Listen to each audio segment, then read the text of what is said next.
Hello and welcome to Leonard Brothers Game. I'm David, and it's only me, so just be Leonard Brother Games. I'm recording this audio over a previous recording we made of Christmas nights, because the audio we tried to record earlier didn't work out, and so I'm just going to try to explain what I did during that time and hopefully remember everything I was going to say. Anyways, Christmas Nights was an expansion to the original Nights into Dreams on the Sega Saturn. It came on several different demo discs that were released with various magazines.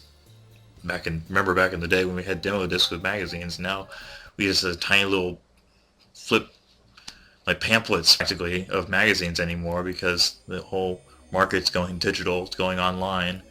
It's a shame that we don't get proper demo discs anymore, because it's great to be able to go through the back catalog of discs and magazines and see what was new and what was proper at the time. It was really cool. So anyways, this game is a one spin-off of the original series, and for some reason, whether you're Claire or Elliot, Claris or Elliot, you die there every time automatically, no matter what. You can't avoid those little creatures, and then you become knights. And the concept is these two children are having issues in their lives, and when they go to sleep, they both do the same thing. And the idea of Knights itself as a character is to be so that boys or girls could represent themselves as this character and fly around. And this being Christmas Nights or Xmas Nights, it has this Christmas theme, especially depending on which day you're playing on, because the Saturn had been building calendar to keep track of what was going on. And this particular date is set on December 25th, so Christmas Day. There's different graphics also for Christmas Eve. There is a set for New Year's Day, and there's also a set for April Fool's Day. If you set it to that, you get to play as the evil twin of knights called Riala. And so the basic point of this is you fly through rings in this isometric perspective, so it's like fake 3D in the sense that everything's a polygon sprite, but you don't actually move around in 3 dimensions. Even though, fun fact, this is actually the first system to have a proper analog stick on their controller. The Knight's big box came with a giant controller similar to the Dreamcast or the original Xbox controller, very big, very bulky. But it had this one of the first analog pads before the N64. So that's an interesting little thing.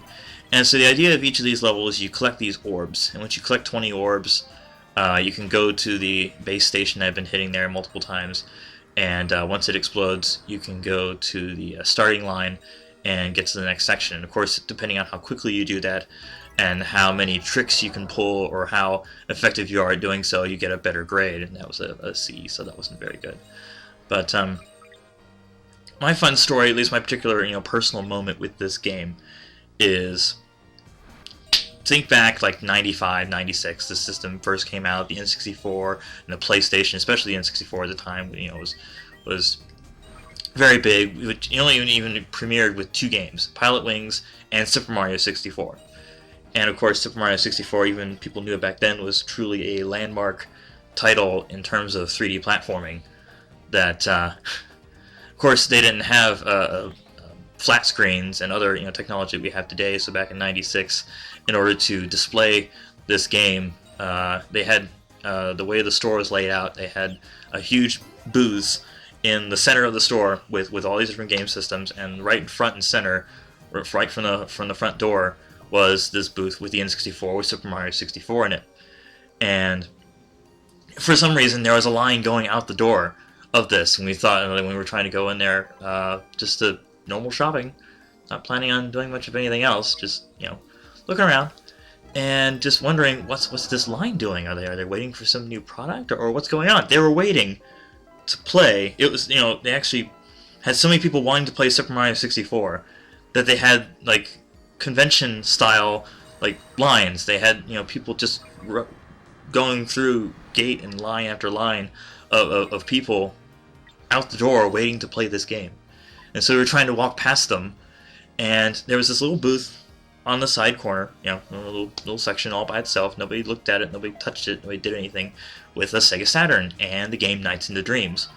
So I wonder What's going on here? Why is this popular and a bit and thought it was pretty good? This is why I like it. I guess multiple characters for 25 years now, but at the time, it was still extremely popular, and people were just highly anticipating, even though, why would you spend, 3 or 4, I think $300 at the time to get an N64 for one game? And it's the only game worth playing. Pilot Wings had its own little following too, but nothing compared to Super Mario 64, and just why people would spend so much for a single game, and knowing, being card-based, it would take quite a long time for games to come out and get support. And a lot of companies like Square Enix and stuff would switch allegiances to place it because of storage capacity in CDs is much bigger than cartridges. And make Final Fantasy VII on the N64, they wanted to, but that just wasn't going to happen because cartridges can hold as much. So almost out of time on the gear, and then it's out of Night Hour, you just become a normal kid again, and it's like thrown out. And you had to collect all the orbs and then manually get there. So technically you can't really lose. You just automatically fail it. If you try to go through this way to complete the mission, and you had to kind of do this anyway. And that was in the from Sonic Adventure. The Chow Garden is the early version. You'd freeze little creatures and you'd feed them and you'd entertain them, and they would give you bonuses in gameplay. But that doesn't really feature very much in this version of the game, because it's just basically a demo disc trying to push things. What's interesting about this is that once you get past this boss, he's fairly simplistic. You just hit him in the head over and over and over again. There's supposed to be a shortcut, an easier way of beating this, and I can't remember exactly what it is. Anyways, since this game's release, they released it in Europe and Japan on the PS2, in America, and so now, last year or 2 years ago, Sega put up a new HD version, so they made HD port to also did the graphics on the versions from that.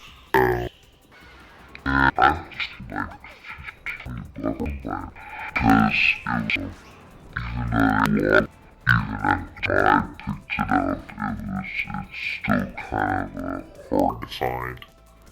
And what's cool about this is that afterwards there's a whole bunch of presents to unlock. And the interesting thing about this one is that it's really the first appearance of a 3D polygonal Sonic figure. And the way the Hedgehog works in this game is you're supposed to be able to just roam around just like you were as Claris or Elliot and pick up all the orbs manually instead of flying around the world. You just roam around and pick them up, and the boss at the end would be Dr. Robotnik instead of, because normally the boss was this the fat lady sings, that kind of woman just bouncing around like a big ball, and you would hit her repeatedly until she deflates. And so in this version, you play, and it's Dr. Robotnik in that role instead.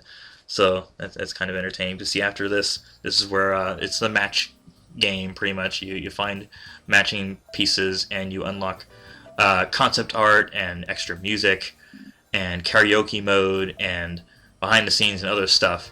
And unfortunately, with the Saturn, I mentioned in the Sonic Jam playthrough that if you don't have a working watch battery, or you don't have an expansion cartridge which allows you to keep your saves going together, you pretty much you lose all that progress. So I had originally unlocked all this stuff, and it had saved when I had a watch battery that was working inside, but now I'd have to start from scratch every single time because I don't have any other way of decently, properly saving games, which is extremely annoying. I wish that Sega had gone with memory cards instead of this watch face or the cartridge, something more prevalent.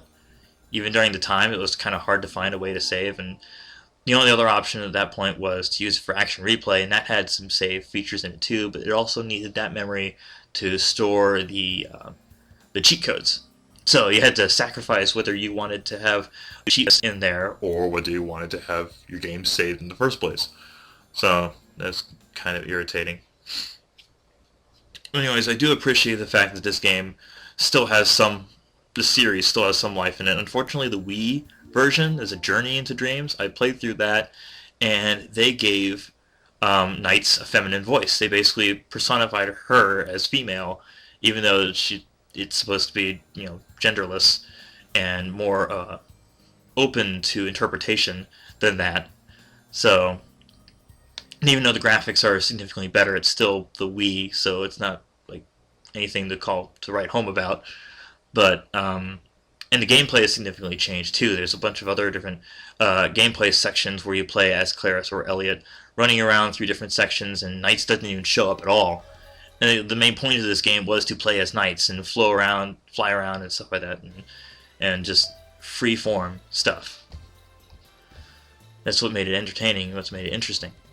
So, anyways, until next time, happy gaming.